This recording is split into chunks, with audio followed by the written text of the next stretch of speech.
London থেকে তারেক রহমানের নির্দেশে ঢাকায় সহিংসতা করে বিএনপি, আর এর নেতৃত্ব দেয় তরিকুল ইসলাম তেনজিম। সহিংসতার ঘটনায় ১৫০ জনের বেশি বিএনপি নেতাকে গ্রেপ্তার করা হয়েছে বলে জানিয়েছে মহানগর গোয়েন্দা পুলিশ।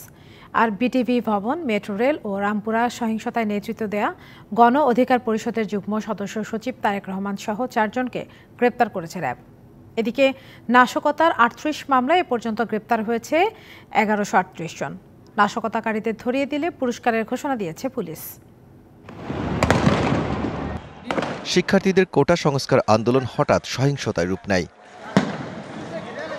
মাঠ থেকে শিক্ষার্থীরা সরে গেলেও ব্যাপক ধ্বংসযজ্ঞ চালাতে থাকে একটি মহল। তারা বেছে বেছে সরকারি স্থাপনায় আগুন, লুটপাট ও হামলা চালায় আইনশৃঙ্খলা রক্ষাকারী বাহিনী সহ গণমাধ্যম কর্মীদের উপর।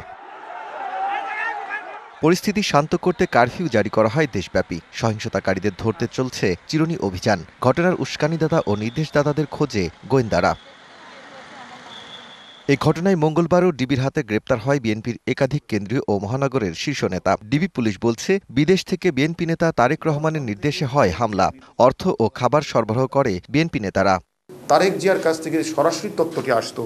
আরেকজন আছে, সেটা হলো, তার নাম হলো তরিকুল ইসলাম তেনজিম, সে সহদপ্তর, এবং তারেক সরাসরি লন্ডন থেকে তাকে আমরা যখন তার তথ্য নিতে গেলাম, দেখলাম সেই তারেক জিয়ার পক্ষ থেকে সবাইকে বলছে যে যদি তোমরা কাজ না করো, তা হাতে ছুরি দিয়ে তোমরা চলে যাও এবং তোমাদের যেভাবেই হোক এই সরকারকে হটাতে হবে।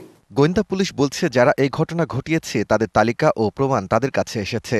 যারা নেতৃত্ব দিয়েছিল ঢাকা শহরে, বিশেষ করে সুলতান সালাউদ্দিন টুকু এবং দক্ষিণের নতুন সভাপতি রফিকুল আলম মজনু, উত্তরের নতুন সভাপতি সাইফুল ইসলাম নীরব, উত্তরের সাধারণ সম্পাদক আমিনুল হক সহ অসংখ্য নেতা যারা নেতৃত্ব দিয়েছিল, নয়ন সহ, তাদের ম্যাক্সিমামকে আমরা গ্রেপ্তার করেছি।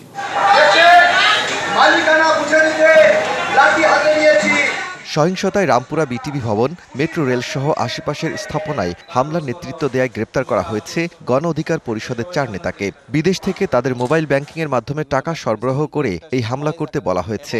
দেশের ভিতরে তাদেরকে বিভিন্ন ধরনের টার্গেট দেওয়া হয়। ইউরোপ এবং মধ্যপ্রাচ্যের দেশ থেকে আমরা অর্থ আসার তথ্য আমাদের কাছে আছে এবং আমরা এখন পর্যন্ত ৪ জন ব্যক্তির নাম পেয়েছি। র্যাব মহাপরিচালক বলছেন, ঘটনার দায় এড়াতে পারেন না বিএনপি। যে অপরাধ করে, অন্যায় করে, সে কি কখনো স্বীকার করে? সহজে স্বীকার করে না। ডেফিনেটলি এটা তাদেরই কাজ, আগেও তারা এই কাজ করেছে। So it is very clearly identified. এদিকে নাশকতাকারীদের ধরিয়ে দিতে পারলে পুরস্কার দেওয়ার ঘোষণা দিয়েছে ঢাকা মহানগর police. Daud Khan, DBC news, Dhaka.